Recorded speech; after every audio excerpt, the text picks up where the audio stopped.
Assalamualaikum warahmatullahi wabarakatuh.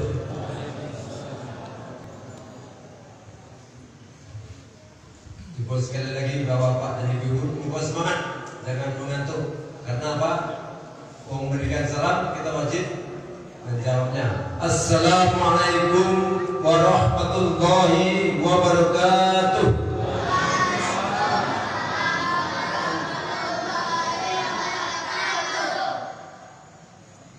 A'udzubillahi minasyaitonirrajim. Bismillahirrahmanirrahim. Alhamdulillahirabbil alamin.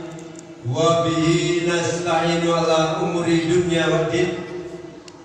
Asyhadu an la ilaha illallah wahdahu la syarika lah. Wa asyhadu anna Muhammadan abduhu wa rasuluh. Allahumma sholli ala Muhammad wa ala alihi wa sahbihi ajmain. Yang kami hormati Bapak Ustadz Muhammad Andori M.F. dari Kota Lahat. Yang kami hormati unsur pemerintahan Bapak Erwin, Bapak RT. Yang kami hormati Ketua Pembina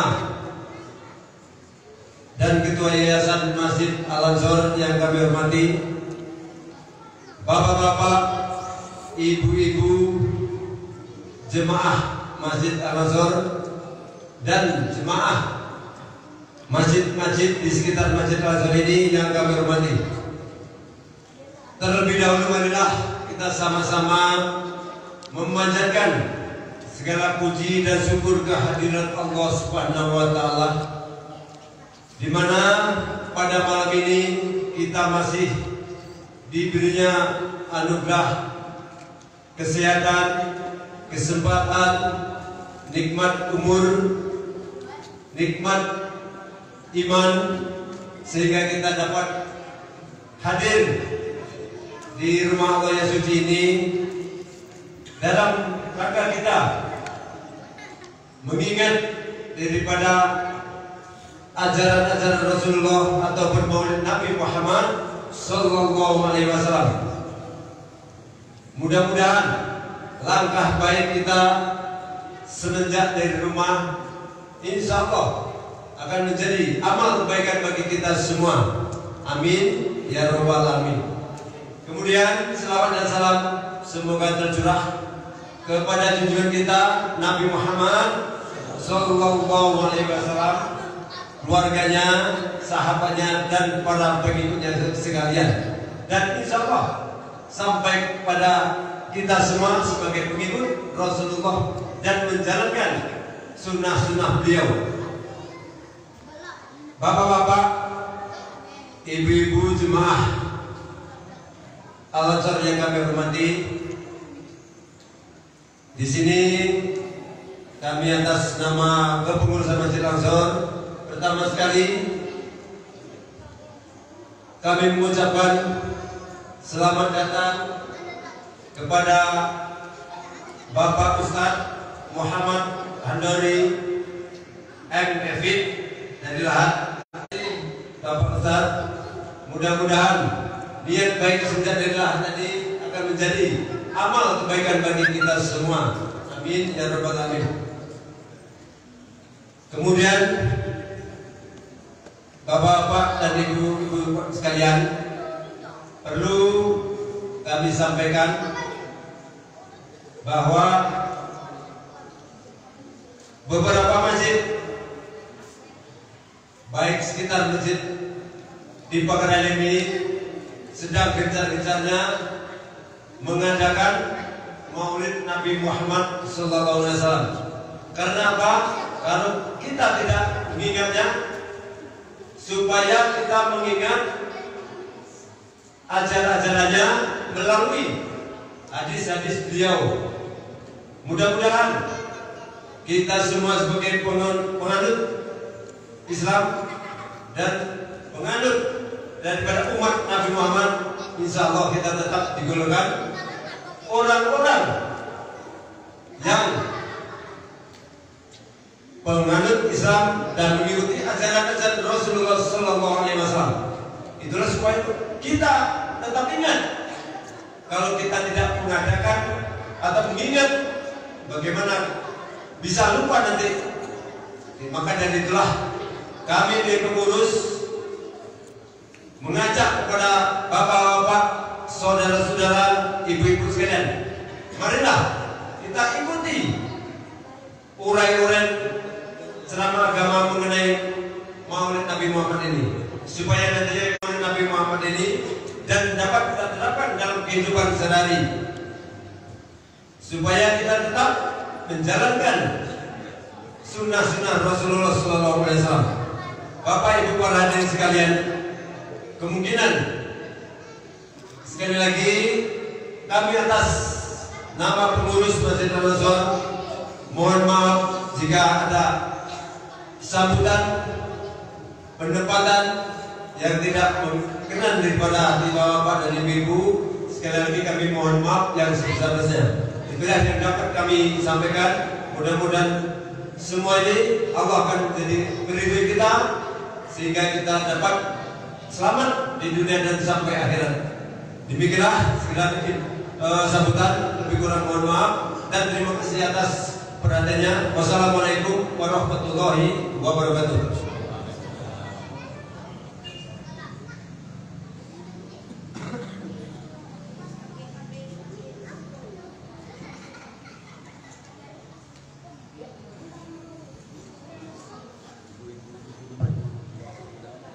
Bapak Ibu jamaah Masjid Al-Ansor yang kami hormati, itulah sambutan dari Ketua Masjid Al-Ansor. Acara selanjutnya yaitu tausiah Maulid Nabi Muhammad SAW 1443 Hijriah. Dalam hal ini akan disampaikan langsung oleh Ustadz Muhammad Hadori MF. Pada Ustadz kami persilakan. Ibu-ibu kami suruh satu saf maju ke depan lagi, Bu. Yang belakang kita.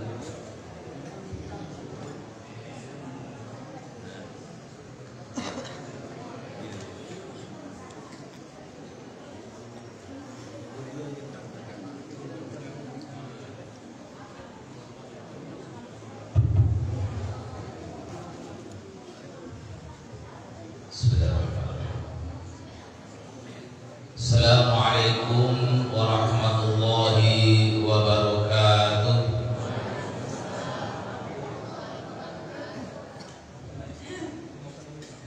Alhamdulillah walladzi arsala rasulahu bil huda wa dinil haqq liyudhhirahu 'ala ad-dini kulli wa kafaa billahi shahida walau karihal musyrikun. Asyhadu an la ilaha illallah wahdahu la syarika lah wa asyhadu anna Muhammadan abduhu wa rasuluhu la nabiyya ba'dah. Allahumma salli wa sallim wa barik ala Muhammad wa ala alihi wa ashabihi wa man tabi'ahum bi ihsanin ila yaumiddin, amma ba'du. Qala Allah ta'ala fi kitabil karim, a'udzu billahi minasyaitonir rajim. Ya ayyuhalladzina amanu taqullaha haqqa tuqatih wa la tamutunna illa wa antum muslimun. Qala ta'ala ya ayyuhalladzina amanu taqullaha wa kunu ma'as shadiqin. Shadaqallahul azim. Akhirul kiram yang kami muliakan, para alim ulama, pengurus Masjid Al-Ansor, pengurus Yayasan Masjid Al-Ansor, para pemuka masyarakat, ketua RW, RT, dan sebagai hadir yang kami muliakan, jemaah sekalian, muslimin wal muslimat dari Masjid Al-Ansor ini, ya, kelurahannya Talampau, Sukorejo ya, Sukorejo ya, Sukorejo. Kalau Sukorejo mestinya kabupatennya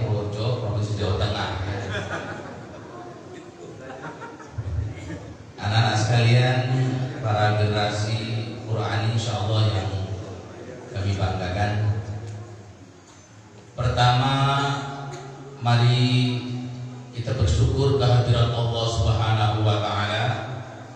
Malam hari ini kita bersama-sama bisa duduk di majelis di rumah Allah yang mulia ini, terutama karena rahmat Allah Subhanahu wa Ta'ala. Mari kita bersyukur Allah sampai detik ini telah sekian banyak memberikan nikmatnya kepada kita. Yang kalau saya lihat dari kemegahan dan keindahan masjid ini, saya yakin tidak ada satupun jamaah masjid sini yang katakanlah mungkin kekurangan pangannya.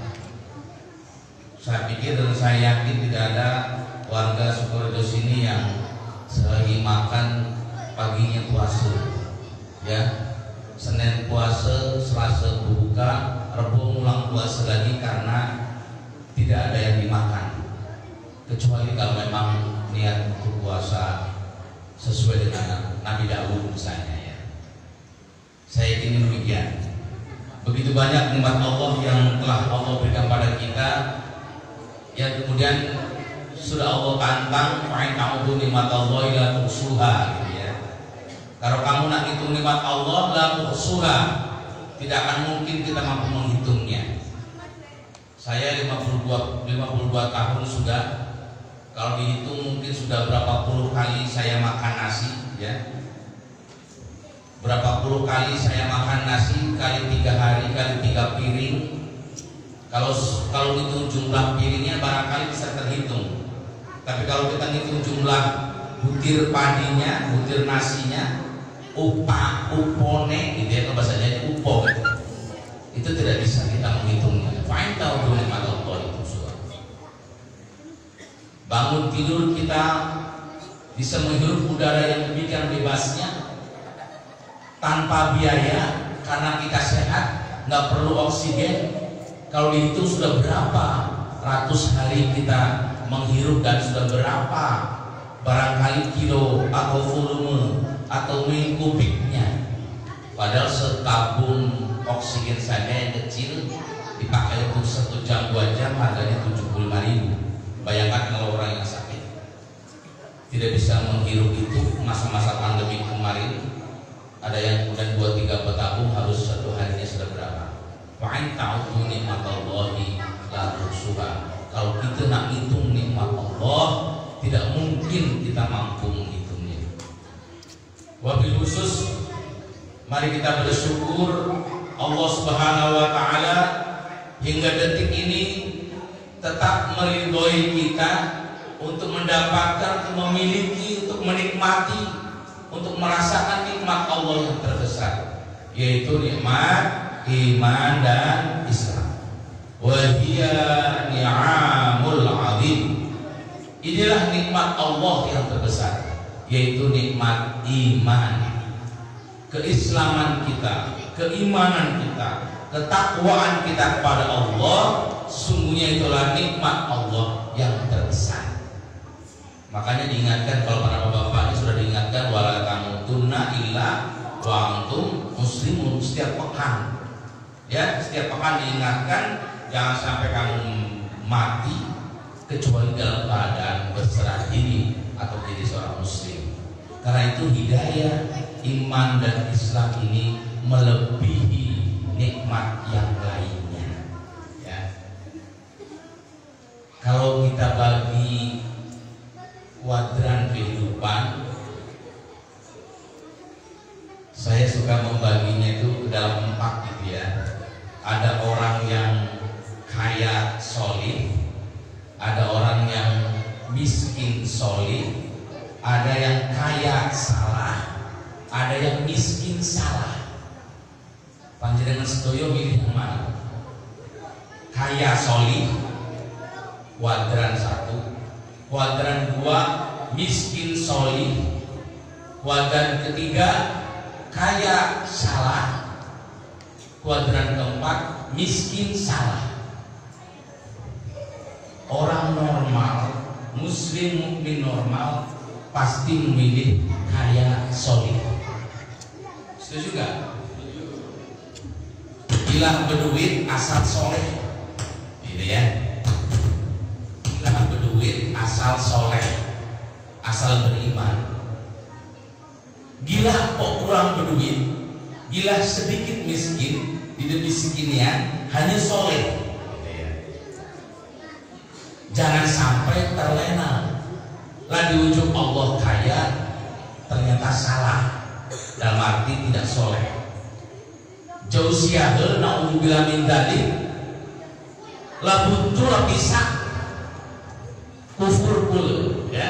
Na'udzubillah min dzalik. Di dunia tidak dapat apa-apa, ya, karena dia miskin, sudah itu udah kena sembahyang. Ya. Sudahlah miskin, tidak galak pula sembahyang. Apa suara saya terlalu keras ya? Ya.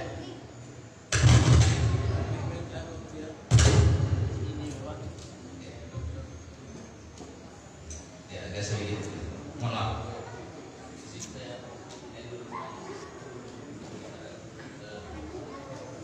Baik, jadi hadirin rahimakumullah, dalam kehidupan ini, karena kita yakin kehidupan ini tidak hanya berhenti hanya di dunia, ada kehidupan di akhirat nanti, maka kita harus cerdas dalam memilih peran yang akan dimainkan. Karena itu, mari kita sepakat milih gila berduit asal soleh, gitu ya. Oke, setuju? Ya, karena kita semua pengen pergi haji, kita semua pengen kurban setiap tahun, kita semua pengen berumah alam, ya, kita semua pengen menyekolahkan anak, dan itu butuh biaya. Karena itu memang Islam sangat menganjurkan orang itu kaya. Karena dengan itu peluang tangan di atas lebih banyak. Hadirin rahimakumullah, jadi mari kita kembali ke awal saya sampaikan, bersyukur pada Allah Subhanahu wa taala sampai detik ini insyaallah, meskipun mungkin kita semua merasa keimanan kita, kesalihan kita belum katakanlah sekualitas para sahabat Rasulullah Shallallahu Alaihi Wasallam, tapi kita yakin ya bahwa kita yakin kita akan berusaha terus memperbaiki itu semua, sehingga ketika kita Allah memanggil kita, insya Allah kita sudah dalam kondisi menjadi orang-orang yang dikatakan ya ayyuhan nafsul mutmainnah. Ya, mari kita senantiasa berdoa, ya Allah matikanlah saya dalam keadaan yang nafsul mutmainnah. Selawat terdiri salam semoga senantiasa dan kita pinjamkan senantiasa tercurah pada baginda Rasulullah Sallallahu Alaihi Wasallam, keluarga, para sahabat, para tabiin wa tabiin, dan insya Allah semoga kepada kita semua umatnya. Bapak Ibu hadirin rahimakumullah, saya suka lupa dengan perkenalan awalnya gitu ya, karena mungkin baru pertama kali ini saya diberi kesempatan, ditakdirkan Allah untuk berbicara di hadapan Bapak Ibu sekalian. Mungkin judulnya adalah karena memang pemain utamanya berhalangan ya. Karena mungkin Bapak Ibu melihat kok rasanya tidak sama dengan yang di baliho gitu ya. Yang di baliho namanya itu kok yang disebutkan ini, yang di baliho besar tinggi ganteng, yang di hadir semekot, tahu semekot? Semeter kotor. Gak apa-apa, memang begitu dikasih Allah ya, easy going saja ya. Begitu. Jadi mohon maaf barangkali dalam hal ini saya menyampaikan salam dari Ustadz Baryanto SAG yang malam hari ini tugasnya saya wakili untuk diminta memberikan tausiah di hadapan Bapak Ibu sekalian dalam momentum Maulid Nabi besar Muhammad Sallallahu Alaihi Wasallam 1443 Hijriah. Jadi kalau Pak Feryanto tadi dikatakan gelarnya SAG, saya ya sebelum gelar almarhum saya master epidemiologi. Jadi kalau saya berbicara soal penyakit menular, penyakit tidak menular, termasuk pandemi corona, insya Allah saya staf ahli Kabupaten Lahat di bidang itu. Jadi sebenarnya saya lebih pakar di bidang itu, di bidang distribusi frekuensi determinan penyakit yang kemudian dikaitkan dengan kondisi yang ada di lingkungan. Itu kalau bisa dikatakan itu yang saya ampuh gitu ya dalam konteks bidang keilmuan saya. Tapi kemudian karena saya diminta memberikan tausiah dan kebetulan juga tergabung dalam ikatan dai Kabupaten Lahat, maka saya sering menyebut nama saya. Insya Allah kalau diminta untuk ceramah maka saya juga menyanggupinya, karena saya ingin menjadi bagian orang-orang yang menyampaikan balighul anni walau ayah. Jadi jangan ditanya saya lulusan pondok mana, karena saya bukan lulusan pondok. Kuliah saya di PKMUI Depok ya. Kebetulan saya tadi cerita sama Mas Sarjono, kebetulan kata orang Jawa daerah saya anaknya pengulu gitu ya.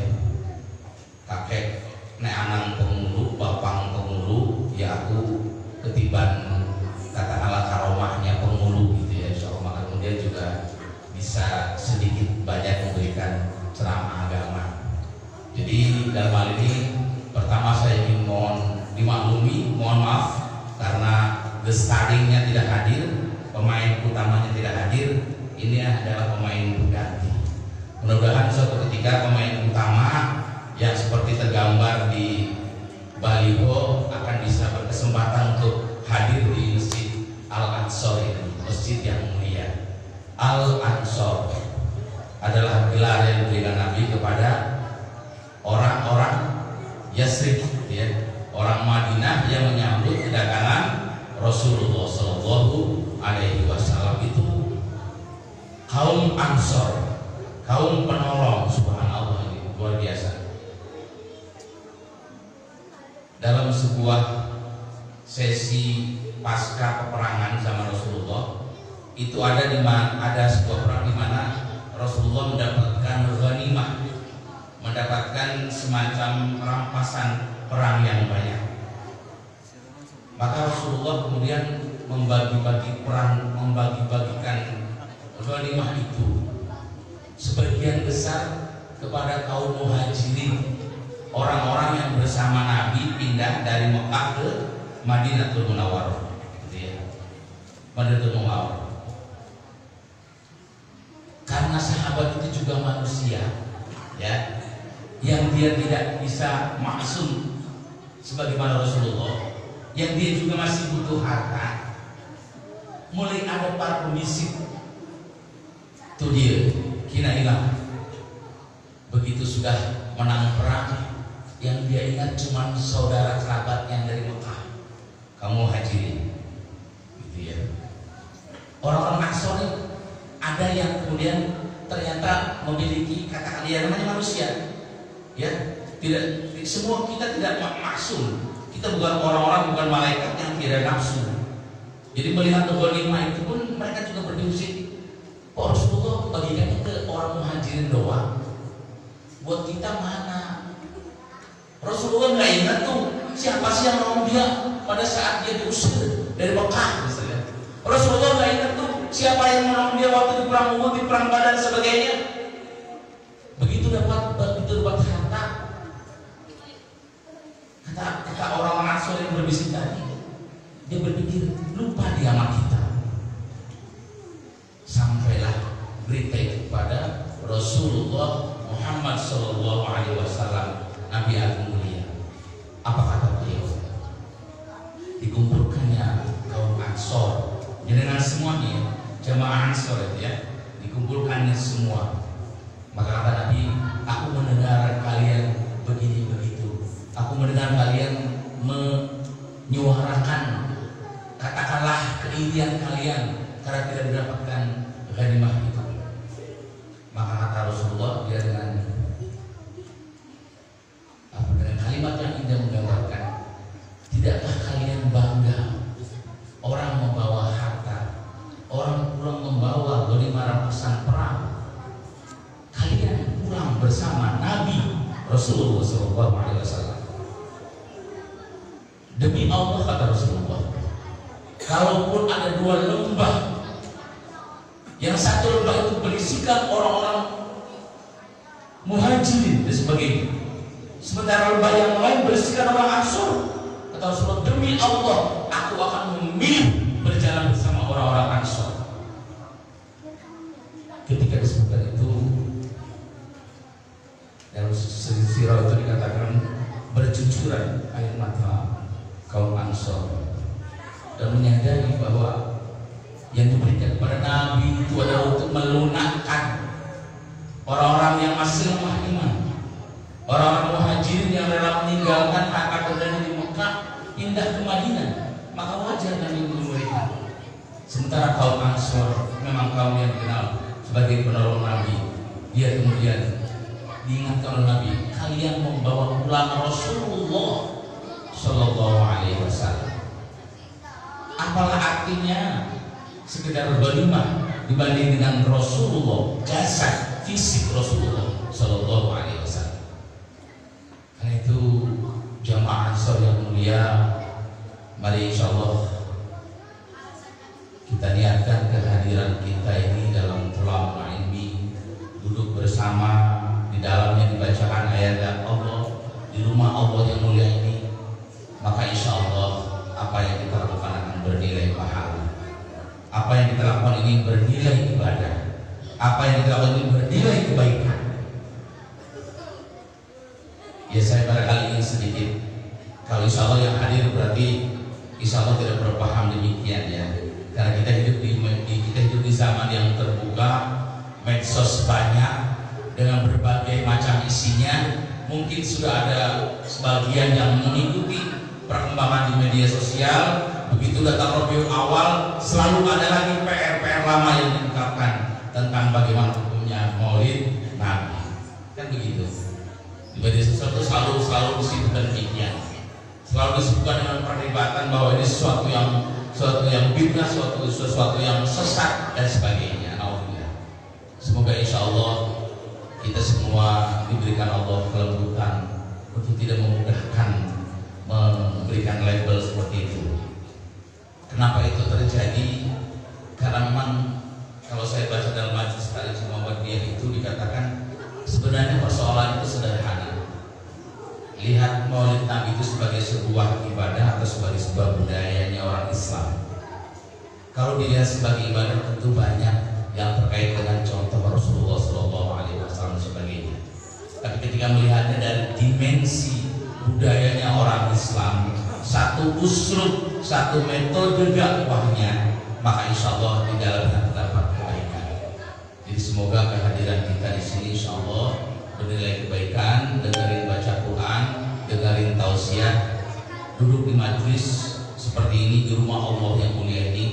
Saya pikir hal yang tidak logis kalau itu tidak dikatakan sebagai sesuatu yang bernilai ibadah atau yang bernilai pahala. Insya Allah, tentu dengan niatan kita yang baik. Bapak Ibu hadirin rahimakumullah, itulah orang Ansor, gitu ya. Karena ini jamaah Masjid Ansor, maka saya teringatnya satu sesi dalam Sirah Nabawi itu begitu, di mana ada orang Ansor yang kemudian insya Allah diingatkan Rasulullah tentang kecintaannya kepada nabinya dan bahwa apa yang diberikan kepada kaum Muhajirin itu hanyalah dunia yang dikatakan dia akan tidak langgeng, ya, dia fana, ya.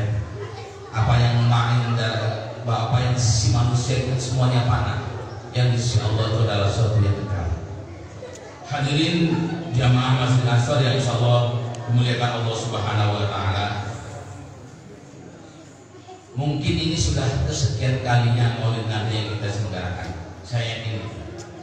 Saya yakin kita sudah menyelenggarakan sekian kali Maulid. Ada juga mungkin peringatan-peringatan lain yang saya katakan tadi menjadi budayanya kita orang Muslim, apakah itu Isra Mi'raj dan sebagainya. Maka tentu yang menjadi poin penting yang harus kita ambil ketika kita hadir di majlis-majlis semacam ini tentu katakanlah bekas yang ingin ditinggalkan. Jangan sampai kita kayak lagu seperti air daun talas yang tidak berbekas. Mudah-mudahan kehadiran kita malam hari ini kemudian berbekas pada kehidupan kita yang selanjutnya. Mudah-mudahan duduknya kita diingatkan oleh kami, saya yang datang dari Lahak, katakanlah begitu, maka kemudian insya Allah kemudian mudah-mudahan itu akan menjadi semacam momentum perubahan bagi diri kita. Karena yang penting manusia itu adalah seseorang yang berproses, semakin hari semakin baik, ya, semakin hari semakin soleh, dan insya Allah nanti dipanggil dalam keadaan yang puncak imannya. Kita semua yakin, saya ingin mati dalam keadaan husnul khotimah. Kita ingin mati kita kayak beberapa yang pernah viral di YouTube, ya, ada yang lagi sujud meninggal, ada yang lagi baca Quran, dia tilawah meninggal. Subhanallah, ya, luar biasa. Meninggal dengan apa yang menjadi kecintaannya. Insya Allah kalau kita cinta dengan sholat, cinta dengan baca Quran, mudah-mudahan Allah Subhanahu Wa Taala memanggil kita pun dalam kondisi kita sedang berada di puncak keimanan. Apakah sedang sholat, apakah sedang puasa, apakah sedang baca Quran dan sebagainya. Itu waktu-waktu yang indah yang mudah-mudahan akan menjadi bagian akhir dari hidup kita. Amin ya Rabbal. Ifadillah hadirin jemaah yang dimuliakan Allah Subhanahu Wa Taala. Ananda berdua tadi sudah membacakan pada kita satu ayat dalam Al-Quran yang menunjukkan apa yang harus kita lakukan terhadap Nabi kita Muhammad Sallallahu Alaihi Wasallam. A'udzubillahi minasyaitonirrajim. Laqad kana lakum fi Rasulillahi uswatun hasanah liman kana yarjullaha wal yawmal akhir wa dzakarallaha katsiran. Tidak diragukan lagi, sungguh gitu ya, pada diri Rasulullah terdapat suri tauladan yang baik. Tidak diragukan lagi bagaimana kita berperan sebagai seorang ayah. Rasulullah adalah contoh terbaiknya. Bagaimana kita berperan sebagai seorang pedagang. Rasulullah contoh terbaiknya. Pedagang yang jujur, tidak menyembunyikan cacat dagangannya, ya, tidak berlebihan dalam mengambil keuntungan dan sebagainya. Itu Rasulullah ada. Jangan sampai, mohon izin, mungkin kita pernah mengalami terbeli petai sekebat isi 10 papan, pas dihitung gas tinggal 8 papan. Ngatu? Di depan ini butuh galaja, yang di dalamnya gas tinggal sepetak. Ya, kadang ada loh itu. Mohon izin, ya, saya pengalaman juga pernah begitu. Kadang ada yang berdagang ngomongkan modal yang belum dapat ketika seorang menawar dagangannya misalnya, ya. Rasulullah nggak begitu. Rasulullah suka sharing. Kalau ada harganya kira-kira 2 barang itu 10.000, ketika dia ada katakanlah sudah satu barang 7.000, maka satu barang yang lain kadang balik modal baik, sehingga kalau total barang tadi 12.000, dia masih untung 2.000. Kalau kita kadang-kadang nggak begitu. 20 ini 20.000, oh jadi dah 10.000 baik, lo baca modal lebih didapat, modalnya nggak dapat, nggak, jangan segitu modalnya kurang. Padahal mau izin dia belinya di 8.000, jual 20.000. Mau izin ya, ini karena ini komunitas saya kayaknya dekat pasar maka mungkin pedagang banyak juga, ya. Seringnya begitu. Awal modal 8.000 cuma nawar 10.000, karena dia pengen jualnya 15.000, maka dia bilang nggak dapat modalnya. Apa yang salah? Keuntungan yang salah? Bukan, bohongnya yang salah. Nggak masalah. Bapak Ibu sekalian mau jual 8.000, 15.000, 20.000, kalau dia tidak kena HET, kecuali yang dagang obat ya, dia ada HET, harga eceran tertinggi. Kalau dia melebihi HET, berarti dia bisa kena pasal melebihi harga eceran tertinggi. Tapi kalau kita jualan apa misalnya, jualan yang tidak ada HET-nya, kita jualan baju misalnya, 8.000 kita beli, ya boleh-boleh saja. Berapa bajunya? 30.000, ya boleh-boleh saja. Ya bisa orang mau, kalau gitu dia galah, ya. Tapi jangan tutupi dengan bohong.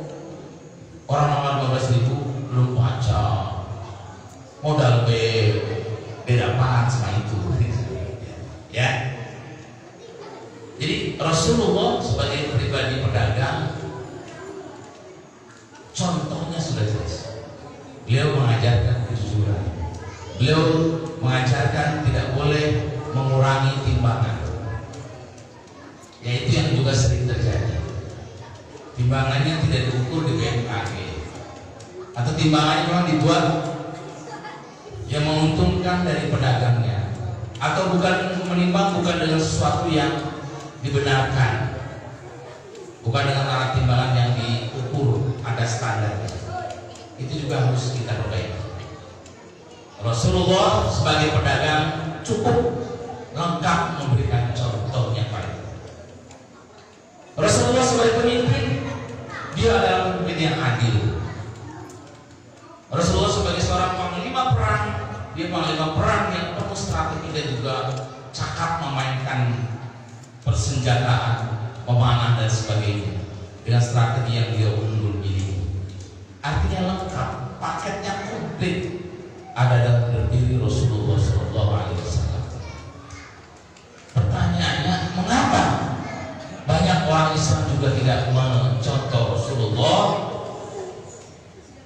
Bagian terakhir ayat itu memang menjelaskan, liman kana yarjullah wal yaumal akhir. Orang yang akan beruswatun hasanah pada Rasulullah, orang yang akan mengambil contoh dari Rasulullah adalah mereka orang-orang yang mengharapkan bertemu Allah di surganya. Artinya apa? Meyakini adanya surga dan neraka. Bapak Ibu yakin ada surga dan neraka? Ibu-ibu yakin surga dan neraka? Yakin? Ya. Yakin Bapak Ibu sekalian ketika nanti yaumil akhir ditiupkan sangkakala yang kedua, bangkit lagi dari kuburnya, yakin?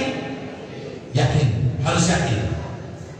Jangan sampai seperti orang kafir yang dia tergagau, terkejut. Qala ya wailana man ba'athana min marqadina hadza ma wa'ada rahman wa sadaqal mursalun. Di situ ada ayat yang menjelaskan tentang bagaimana terkejutnya orang-orang yang ingkar pada Allah. Ketika ditiupkan sangkakala yang kedua, dia berkata, loh, aku ini hidup lagi toh. Nah, itu loh, benar berarti Ustaz itu, Rasul semuanya itu ternyata hidup kembali. Maka dalam ujian di tempat saya kecil dulu tahun 70-an itu ada yang ujian yang kalau dari orang daerah Pantura mungkin tahu. Jadi kematian seseorang itu, matinya manusia itu tidak seperti matinya kebo dan sapi. Kebo dan sapi mati selesai cerita. Kalau kita mati, ada al-yawma nakhtimu ala afwahihim wa tukallimuna aydihim wa tashhadu arjuluhum bima kanu yaksibun. Bedanya kita dengan mereka, hewan yang punya nufus, yang punya nyawa, adalah mereka tidak pernah diminta pertanggungjawabannya oleh Allah. Sementara kita ada hari di mana mulut terkunci. Itu lagunya Chrisye. Puisinya siapa tuh yang terkenal tuh? Dilakukan oleh Chrisye, seorang yang mu'alaf ya. Chrisye itu muslim, dia mu'alaf, asalnya Nasoro. Dia menyanyikan lagu religi di antara itu. Pada hari di mana mulut terkunci, itu terjemahan dari Yasin 65 itu. Pada hari di mana mulut terkunci, wa tukallimuna aydihim, maka berkatalah tangan. Benar kamu dulu ngambil uang si anu? Tidak, nggak bisa ini uang. Benar Pak, ini yang ngomong. Benar malaikat, maka ini yang ngomong. Benar kamu nyubit si anu belum minta maaf padanya? Benar, ini yang ngomong. Benar kamu nempelin si anu nggak minta ikhlas, nggak minta maaf padanya? Benar. Benar kamu geserin batas kebun kamu? Ini nggak bisa ngomong, ini yang ngomong. Benar. Benar kamu ambil geser batas los pasarnya si anu? Oh tidak, ini nggak bisa ngomong. Yang ngomong ini, ya. Wa tukallimuna aydihim, berkatalah tangan. Wa tashhadu arjuluhum bima kanu yaksubun, dan bersaksilah keting kita nih, yang itu. Kemana melangkah? Ke masjid kan, sholat fardu kah, sholat sunnah kan, menghadiri peringatan semacam ini kan, atau kemana ke tempat lain yang dia bernilai maksiat? Kita gunakan kemanakah hak kita? Ke kebun kah, ke pasar kah, untuk berniaga, untuk mencari maisha, atau ke tempat-tempat yang akan membawa kita kepada menjauhkan diri dari Allah? Maka wa tashhadu arjuluhum, berkata kaki kita, sementara lidah kita terkunci. Karena itu jangan terlalu bersedih. Jangan terlalu bersedih ketika kita baca berita awak sebenarnya tidak bersalah, tapi kemudian dinyatakan bersalah dan masuk penjara. Jangan pula kita terlalu menjudge, menyimpulkan, ngataui seorang yang masuk penjara misalnya itu sebagai seorang yang sesat, salah mungkin betul ya, tapi banyak juga di antara mereka yang sebenarnya tidak bersalah gitu. Dan kemungkinan itu ada. Atau barangkali sebenarnya yang bersalah itu 20 orang, bahasanya yang ketibansiannya satu orang, yang POT-nya 1 orang, padahal yang terima duitnya 20 orang misalnya. Itu terjadi kenapa? Karena hakim, jaksa, polisi punya keterbatasan. Di balik tembok itu tidak ada yang bisa kita ketahui. Sekedar di balik tembok baik, keterbatasan. Tunggu saja di padang mahsyar nanti akan ada persidangan Allah, ya. Persidangan Allah yang mulia, yang saksinya adalah tangan dan kakinya. Dia tahu lagi bekelin, bukan aku lah. Awak niandir misalnya kan. Awak memang kamu tuh lah pelakunya, tapi karena nggak ada bukti, nggak ada yang melihat, lolos.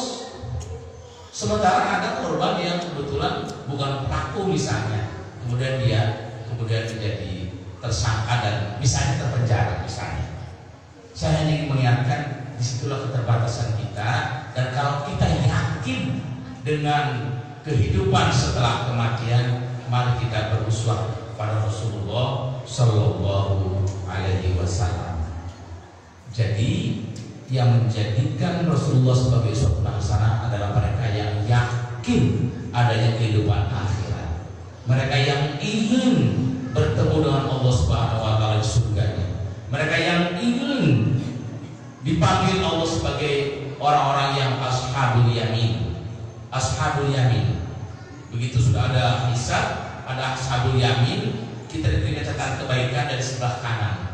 Itulah orang-orang yang faqad faza, orang-orang yang beruntung, orang-orang yang sukses adalah ketika catatan kebaikannya lebih berat dibanding dengan catatan kejelekannya, kemaksiatannya, sehingga diberikan kepadanya buku dari sebelah kanan, sehingga resmilah dia menjadi ashabul yamin yang akan diberikan Allah surganya. Amin ya robbal alamin. Ingin begitu ibu sekalian, atau ingin mencemplung dulu di neraka baru kemudian masuk surga? Pilih yang mana nih? Gosong kudai sekian tahun di neraka supaya diangkat syafaat Rasulullah ke surganya, atau ingin langsung masuk surganya Allah?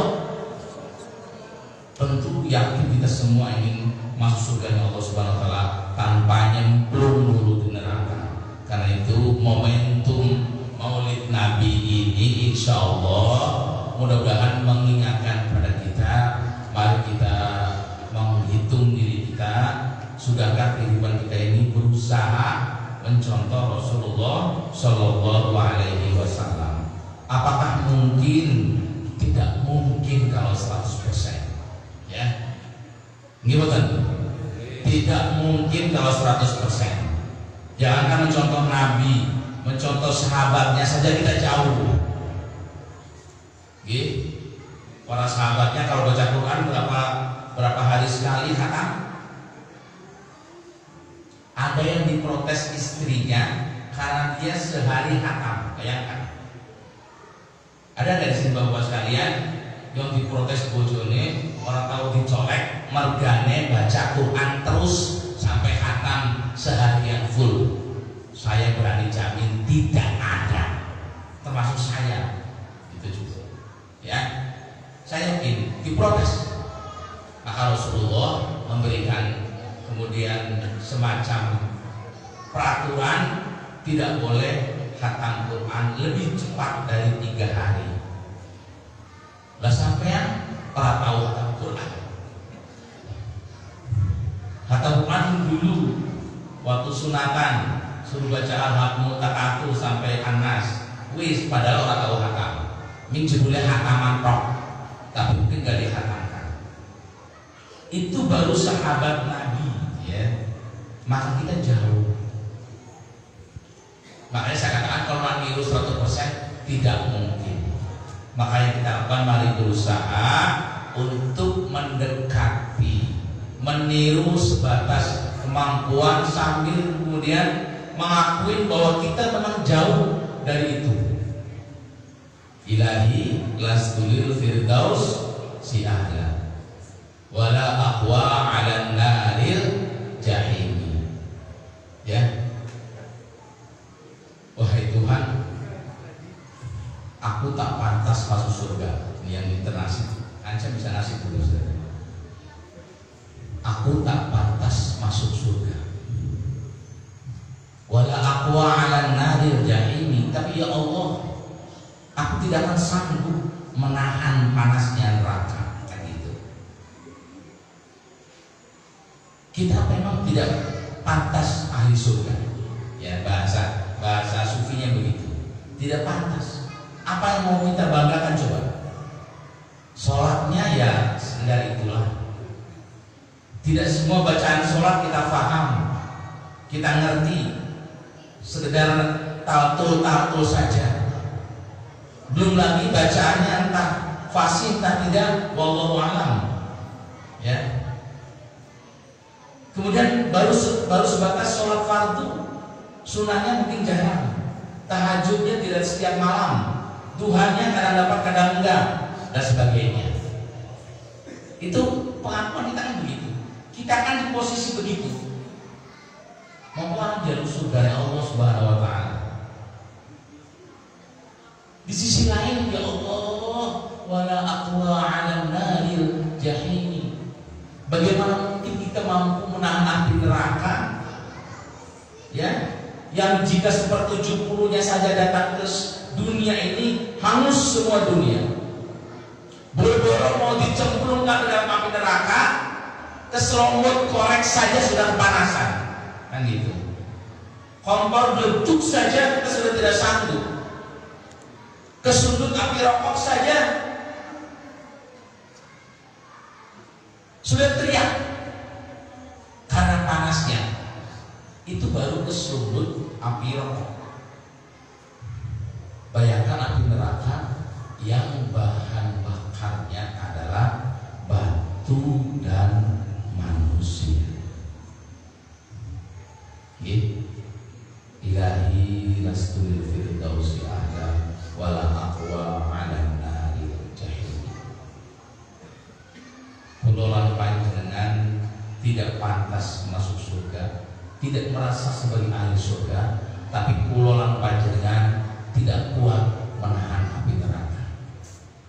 Wahabli taubata waghfir dzunubi. Karena itu ya Allah, ampunilah dosa-dosa hamba.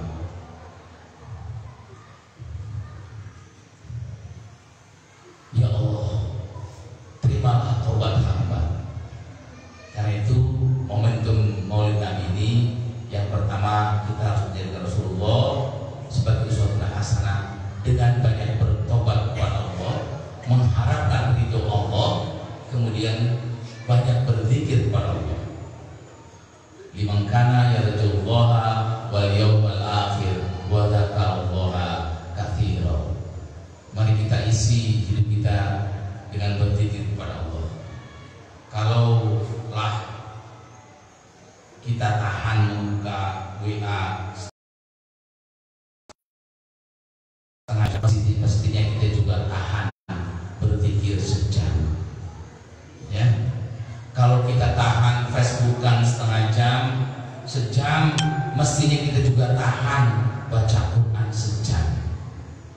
Ini kadang-kadang kalau WA asik sejam, ya, apalagi kalau yang WA di grup alumni ada mantan pacar, rusak, ya.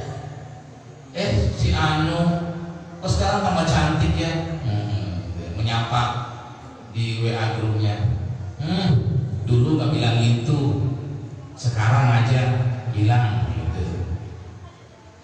Mana-mana. Itu salah satu jebakan Batman, Batman. Yang kalau saya baca dalam beberapa literasi ada yang menyebutkan tingkat alhamdulillah perselingkuhan itu meningkat di zaman WA. Ya, bacanya panjang dibaca, tapi giliran baca Quran ngantuk. Sebentar saja sudah ngantuk. Ya, karena itu mari sederhana saja kita perbaiki, kita coba mencontoh Rasulullah SAW dari hal-hal yang sederhana.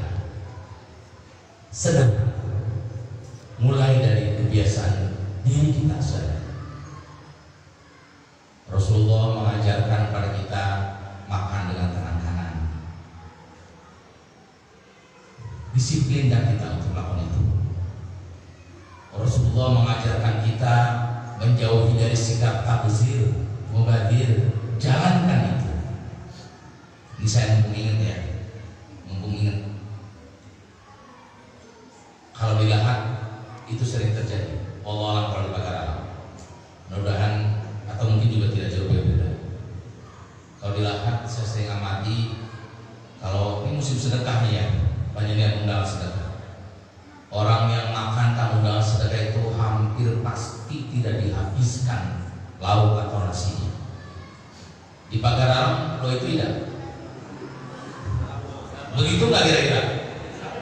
Ada orang di lahan ya, sudah tua, nggak bisa lagi gigit daging, masih diambil daging 2 potong, pas digigit nggak kuat lagi, dia muntahkan taruh di lagi. Ada juga saya perhatikan ibu, kalau pas santri, ini saya kan sebutkan nama ya, saya juga kenal. Bruk, mana saat bawa satu perah itu banyak ya, begitu dimakan juga nggak habis. Kadang 2-3 potong ambil daging gak termakan, ya Allah nangis saya. Mau tuh bilang menghindari. Yang tua tadi aturan tahu diri. Kalau kira-kira dia sedikit lagi naronggang giginya, ambillah jadilah wasot coba ya, kan begitu.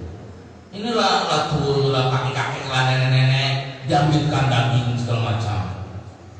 Yang notabene lebih tahu bilang ini perbuatan yang sangat-sangat dilarang dalam agama.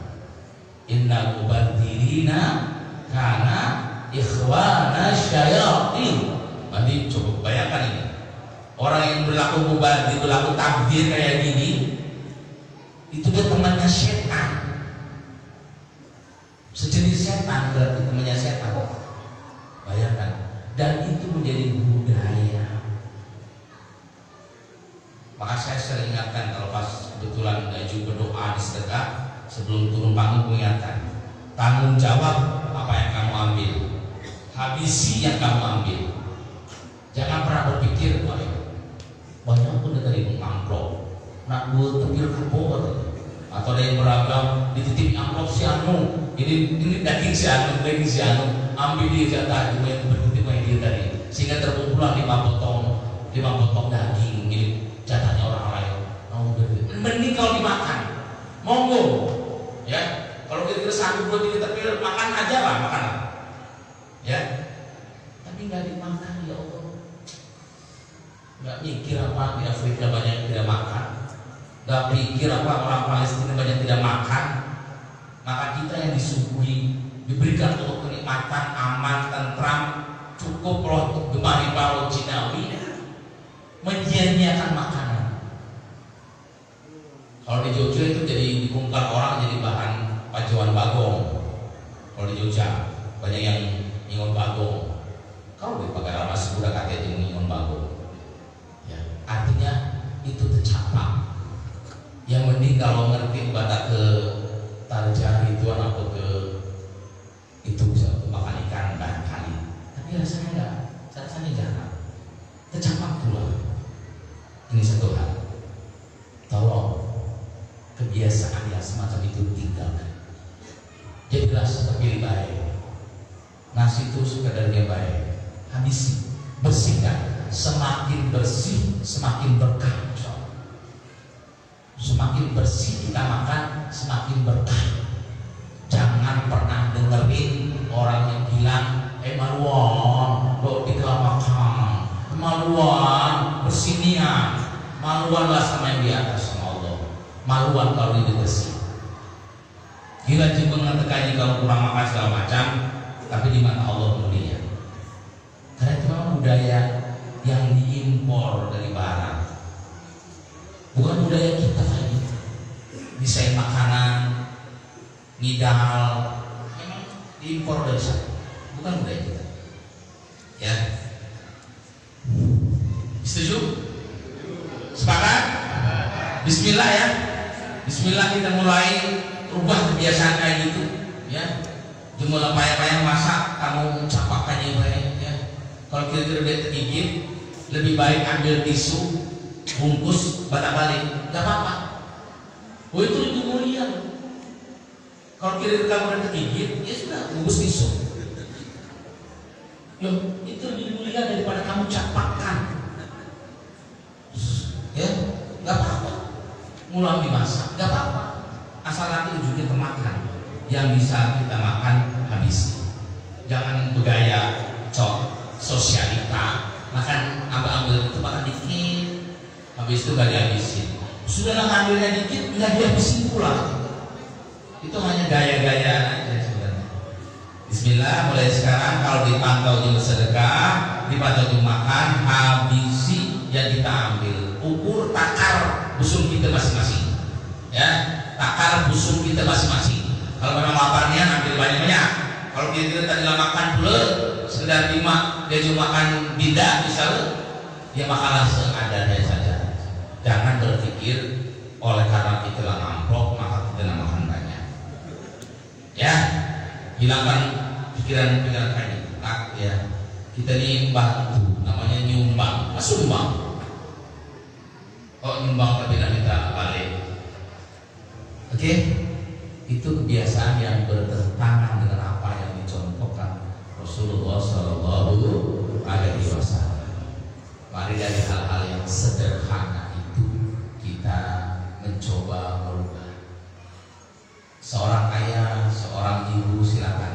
berdepan kepada Rasulullah bagaimana membesarkan anak-anaknya, bagaimana memberikan pendidikan kepada mereka, bagaimana mengajarkan mereka uswatun hasanah, teladan. Bagaimana caranya kita biar anak-anak kita ini kenal dengan Islam, kenal dengan Al-Quran. Jadilah bapak bayi yang tidak tahu baca Quran atau yang tidak fasih baca Quran. Jangan itu kemudian anaknya lo itu belum, ya. Bapak nggak ada tahu baca Quran, maka anak cucu dia tidak juga baca Quran. Jangan tinggalkan keturunan yang lemah. Barangkali itu biar menjadi tanggung jawab dong bapak kita kalau memang dia tadi dulu tidak mengajarkan. Yang sekarang kita kepada anak cucu kita, jangan sampai anak cucu kita tidak fasih baca Qurannya. Jangan sampai kita tidak mendidik mereka menjadi anak yang soleh. Karena salah satu yang akan bisa menolong kita adalah waladun soleh yad'ulah, begitu kata Nabi ya. Salah satu yang bisa membantu kita selain ilmu yang manfaat, selain sedekah jariyah kita adalah anak yang soleh yang mendoakan. Soleh budai empai mendoakan. Jadi kalau anak kita salah berdoa dia laku, tapi kalau anak kita soleh berdoa insya Allah laku. Baca dulu, ya Allah ampuni dosa bapak aku. Tapi ngomong ya Allah ampuni dosa bapak aku ini di diskotik misalnya ini jadi, ya. Ampuni dosa bapak aku minimal ba'da sholat. Udah sholat, anak kita doakan ya Allah bapak aku lah meninggal, aseku dulu dia rajin ke sembahyang misalnya. Ampuni ya Allah dosanya, insya Allah. Dengan bapak yang tidak rajin sholat tadi, anaknya mendoakan begitu, ya Allah ampun bapaknya nyong misalnya, akan bisa diampuni. Ya, tapi waladun soleh, dan tugas orang tua adalah memberikan fondasi dasar, mengarahkan, membimbing agar anak kita menjadi anak yang soleh dan solihah. Ifatibillah, Bapak Ibu sekalian, jemaah Ansor yang insya Allah dimuliakan Allah Subhanahu wa Ta'ala. 20:59 sudah 1 jam 10 menit saya sampaikan tausiah. Terakhir saya bacakan sebuah ayat yang ayat itu menunjukkan seperti apa seharusnya umat Muhammad SAW. A'udzubillahi minasyaitonirrajim. Dalam surat Al-Fa Allah Subhanahu wa taala berfirman, Muhammadur Rasulullah walladzina ma'ahu asyidda'u 'alal kuffar ruhama'u bainahum tarahum ruk'an sujadan yabtaghuna fadlan minallahi wa ridwana ila akhir surah Allah. Bahwa Muhammad adalah Rasulullah SAW, kita yakini itu kebenarannya. Walladzina ma'ahu, dan orang-orang yang bersama beliau. Kita tanya pada diri kita ini kira-kira melo siapa, ya, ikut siapa kalau bukan pada ikut Nabi Muhammad SAW. Orang-orang yang bersama dia adalah orang-orang yang asyidda'u 'alal kuffar, orang yang tegas kepada orang yang kafir. Cermati apa yang saya sampaikan. Ketegasan yang dimaksud tentu dalam hal ibadah, bukan dalam hal muamalah. Bedakan sikap toleransi dalam muamalah. Kita berdagang, kita berinteraksi di masyarakat, kita gotong royong, ya. Kita mengadakan kegiatan-kegiatan kemasyarakatan, bakti sosial dan sebagainya.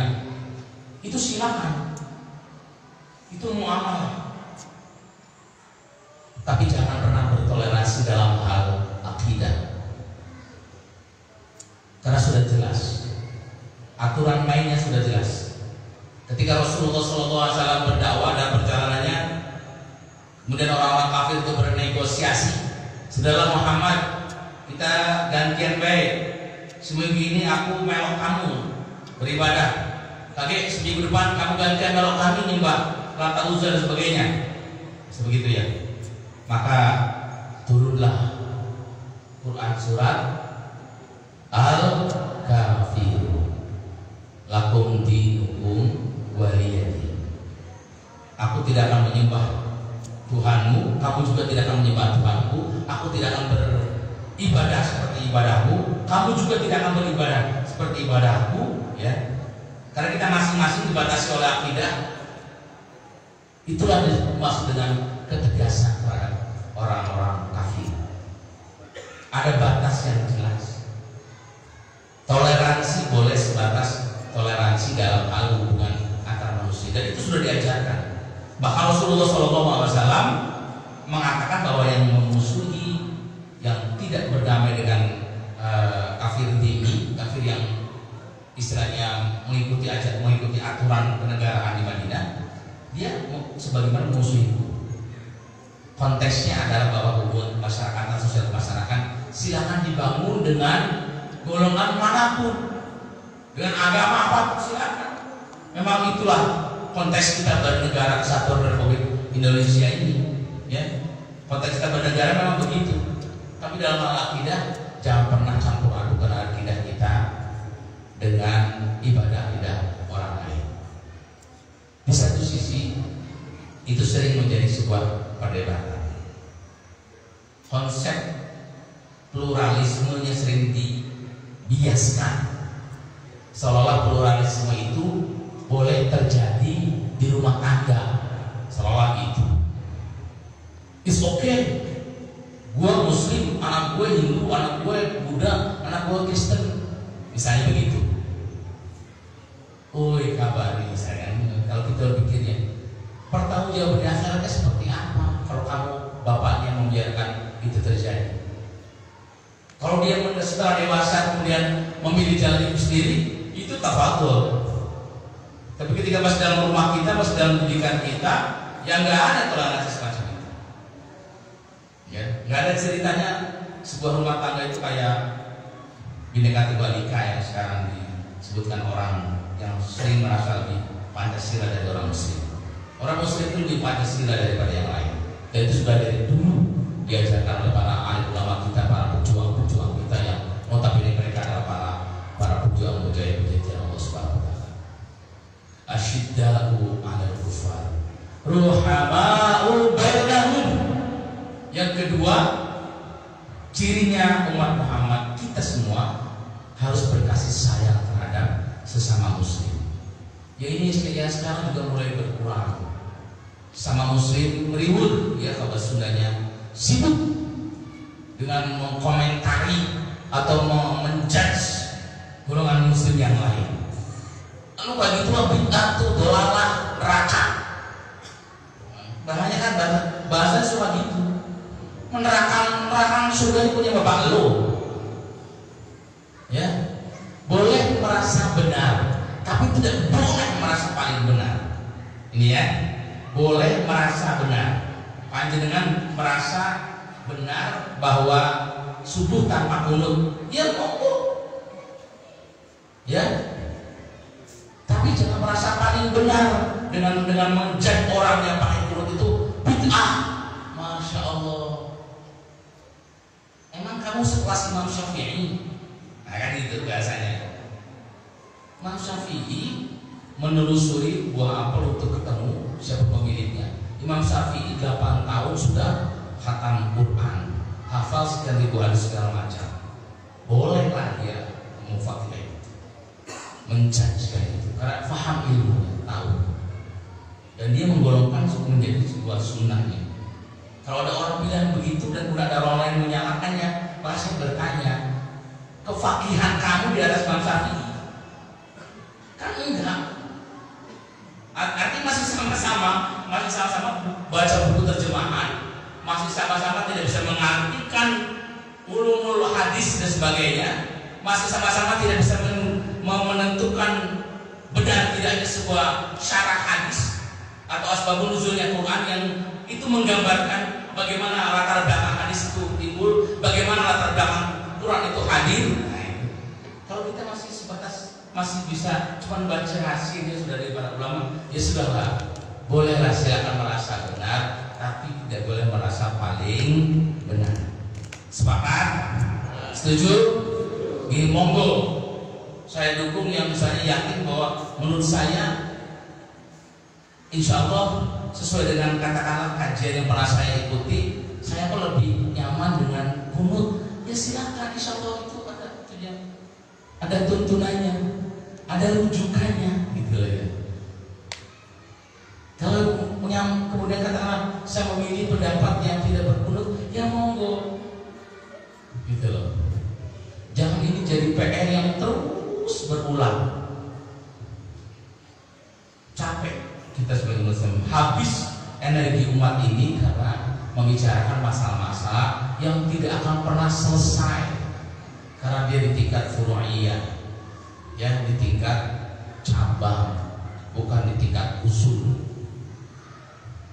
Biarlah barangkali itu menjadi ranahnya para mufaqih, orang-orang yang katakan memiliki kemampuan dalam menelusuri kemampuan ilmu, sehingga mereka punya katakanlah kelayakan untuk bisa menghukumi sesuatu. Maka kalau sekarang zaman medsos, silakan boleh ada yang setuju atau tidak. Di media sosial itu hanya dua rujukan saya. Kalau saya yakin mungkin ada yang lebih interaksi dengan sosial kultur Nahdiyin, maka mungkin dia akan cenderung memilih pendapatnya Abdul Somad. Sementara yang punya sosial kultur basic Muhammadiyah mungkin lebih cenderung mengambil Ustaz Adi Hidayat. Karena dua orang ini mufaqih yang basicnya begitu. Basicnya Ustaz Abdul Somad lebih ke arah sosial kultur Nahdiyin, sementara Ustaz Adi Hidayat lebih ke arah sosial kultur Muhammadiyah. Tapi dua-duanya orang mufaqih yang bisa kita ambil rujukannya. Kalau saya, karena saya tidak hafal Quran, saya tidak bisa membaca kitab gundul yang demikian ribetnya, saya tidak tahu asbabun nuzul, saya juga bukan tidak tahu syarah hadis dan mengamati sebuah hadis, maka kita ittiba kepada yang ngerti soal itu. Jangan menjudge. Sekali lagi, jangan menjudge. Boleh merasa benar, tapi tidak boleh merasa paling benar. Oke? Sepakat, kawan?